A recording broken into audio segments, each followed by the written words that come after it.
तत्त्वमेव माता च पिता तत्त्वमेव तत्त्वमेव बन्धु सच सखा तत्त्वमेव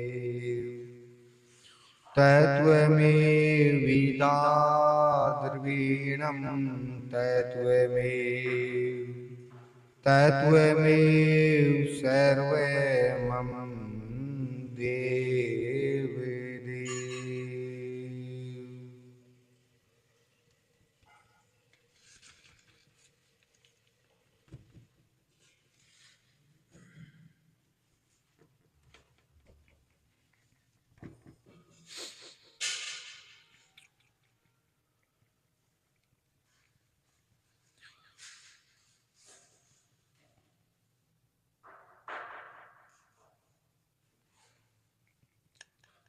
अथे कोनविंशो अध्यायम्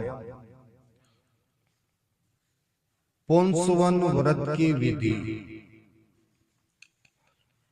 राजा परीक्षित ने पूछा, भगवान आपने अभी अभी पुंसवन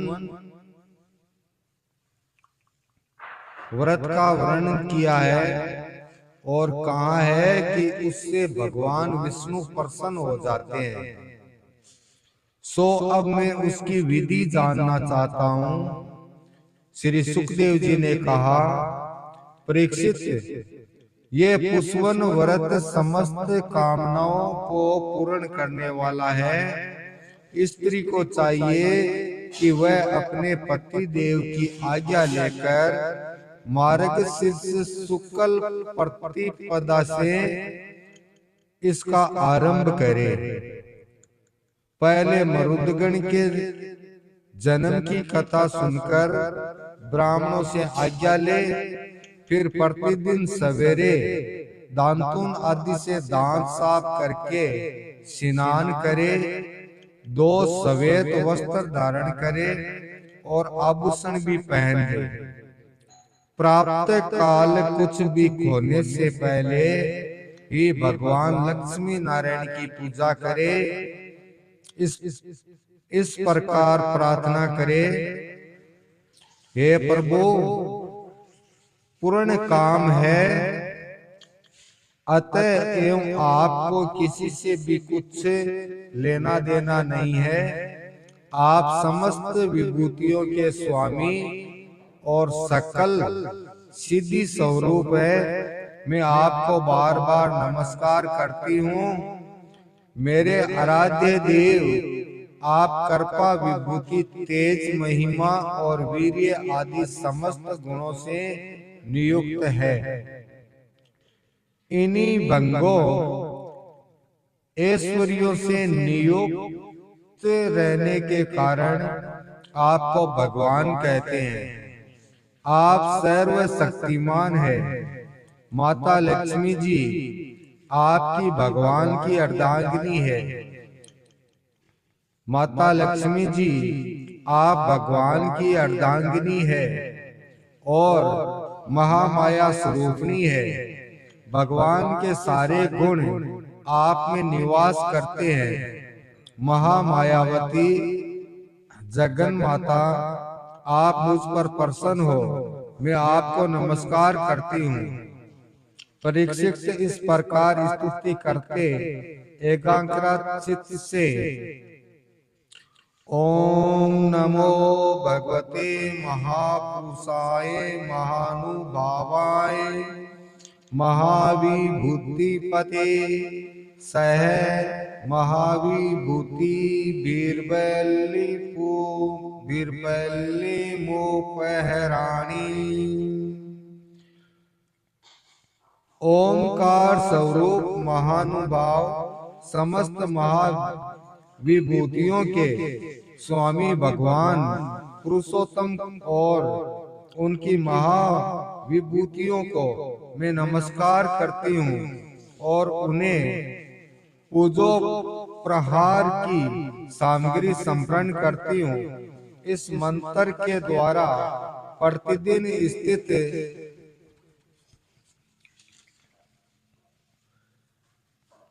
प्रतिदिन स्थित चित्त से भगवान का आह्वान पाद आचमन स्नान वस्त्र यज्ञोपवीत आभूषण गंध पुष्प धूप दीप और नैवेद्य आदि निवेदन करके पूजा करे। जो निवेद्य बच रहे उसे ओम नमो भगवते महापुरुषाय महाविभूति पते स्वाहा महान ऐश्वर्यों की अधिपति भगवान पुरुषोत्तम को नमस्कार है। मैं उन्हीं के लिए इस हवि से हवन कर रही हूँ। ये मंत्र बोलकर अग्नि में 12 आहुतियां दे। परीक्षित, जो सब प्रकार की संपत्तियों को प्राप्त करना चाहते हो उसे चाहिए कि प्रतिदिन भक्ति भाव से भगवान लक्ष्मी नारायण की पूजा करे, क्योंकि वे ही दोनों समस्त अभिलाषाओं के पूर्ण करने वाले एवं श्रेष्ठ वरदानी है। इसके बाद भक्ति भाव से भरकर बड़ी निर्ममता से भगवान को साष्टांग दंडवत करे, 10 बार पूर्वोक्त मंत्र का जप करे और फिर इस स्तोत्र का पाठ करे। हे लक्ष्मी नारायण, आप दोनों सर्वव्यापक और संपूर्ण चराचर जगत के अंतिम कारण है। आपका और कोई कारण नहीं है। भगवान माता लक्ष्मी जी आपकी माया शक्ति है। यही स्वयं अव्यक्त प्रकृति भी है। इनका पार पाना अत्यंत कठिन है। प्रभु, आप ही इन माया के अधीश्वर है और आप ही स्वयं परम पुरुष है। आप समस्त यज्ञ है और ये है यज्ञ क्रिया। आप फल के भोक्ता है और ये है उसको उत्पन्न करने वाली क्रिया। माता लक्ष्मी जी तीनों गुणों की अभिव्यक्ति है और आप उन्हें व्यक्त करने वाले और उनके भोक्ता है। आप समस्त प्राणियों के आत्मा है और लक्ष्मी जी शरीर, इंद्रिय और अंतःकरण है। माता लक्ष्मी जी नाम एवं रूप है और आप नाम रूप दोनों के प्रकाशक तथा आधार है। प्रभु, आपकी कीर्ति पवित्र है। आप दोनों ही त्रिलोकी के वरदानी परमेश्वर है। अतः मेरी बड़ी बड़ी आशा अभिलाषाएं आपकी कृपा से पूर्ण हो। परीक्षित, इस प्रकार परम वरदानी भगवान लक्ष्मी नारायण की स्तुति करके वहां से नैवेद्य हटा दे और आचमन करा के पूजा करे। तदंतर भक्ति भाव भरित हृदय से भगवान की स्तुति करे और यज्ञावशेष को सूंघ कर फिर भगवान की पूजा करे। भगवान की पूजा के बाद अपने पति को साक्षात भगवान समझकर परम प्रेम से उनकी प्रिय वस्तुएं सेवा में उपस्थित करे। पति का भी ये कर्तव्य है कि वह आंतरिक प्रेम से अपनी पत्नी के प्रिय पदार्थ लाकर उसे दे और उसके छोटे बड़े सब प्रकार के काम करता रहे। परीक्षित, पति पत्नी में से एक का भी कोई काम करता है तो उसका फल दोनों को होता है। इसलिए यदि पत्नी रजोधर्म आदि के समय ये व्रत करने के अयोग्य हो जाए तो बड़ी एकाग्रता और सावधानी से पति को ही इसका अनुष्ठान करना चाहिए। ये भगवान विष्णु का व्रत है, इसका नियम लेकर बीच में कभी नहीं छोड़ना चाहिए। जो भी ये नियम ग्रहण करे वह प्रतिदिन माला, चंदन, नैवेद्य और आभूषण आदि से भक्ति पूर्वक ब्राह्मण और सुहागिनी स्त्रियों का पूजन करे तथा भगवान विष्णु की भी पूजा करे।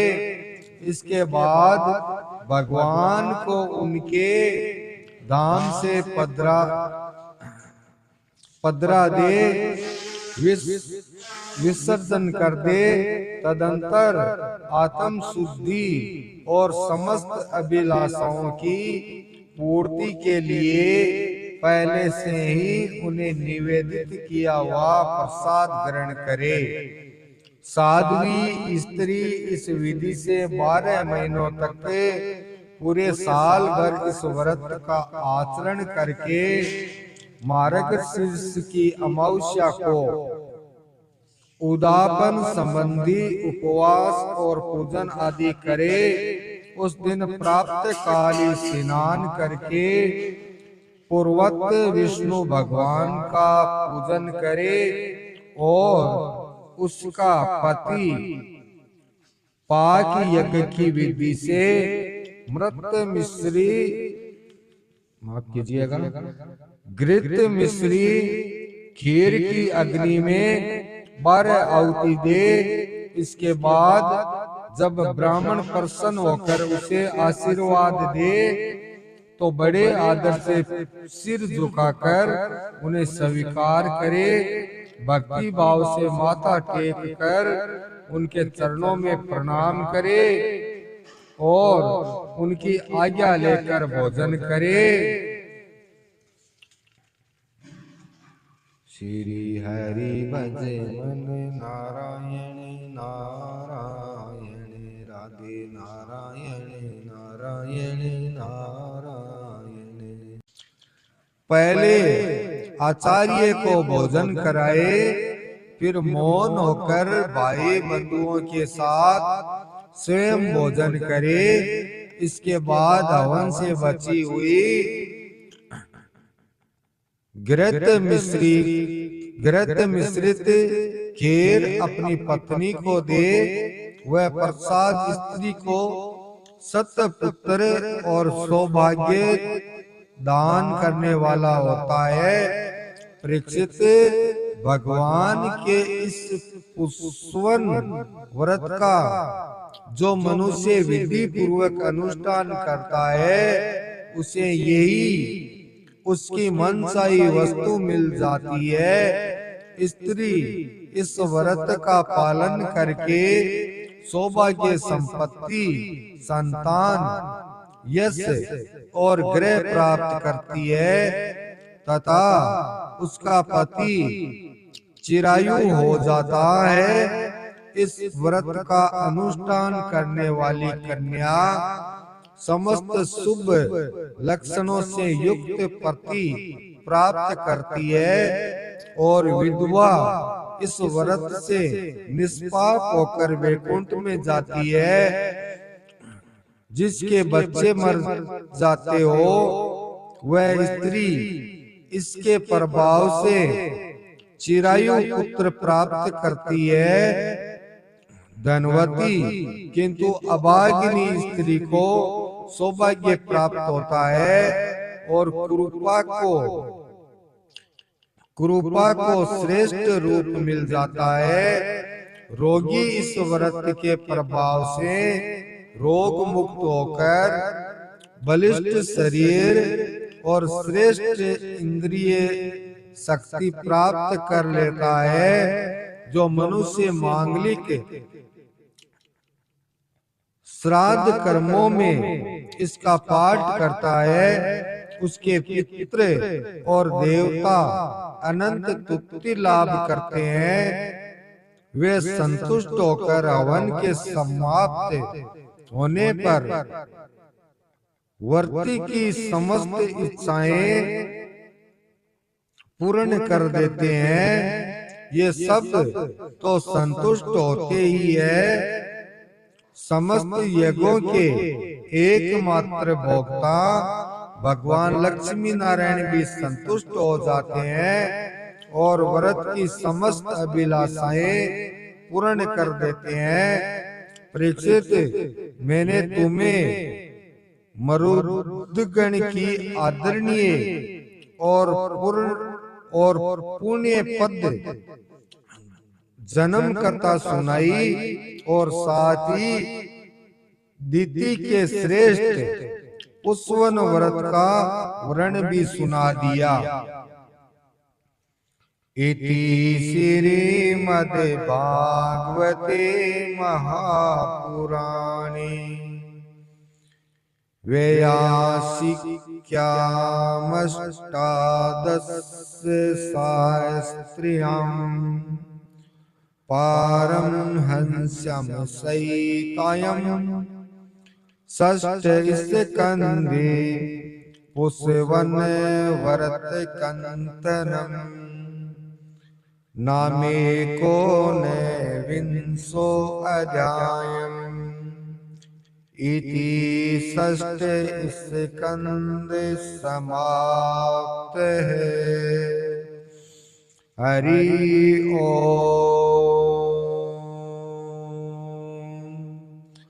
तत्सत्। श्री राम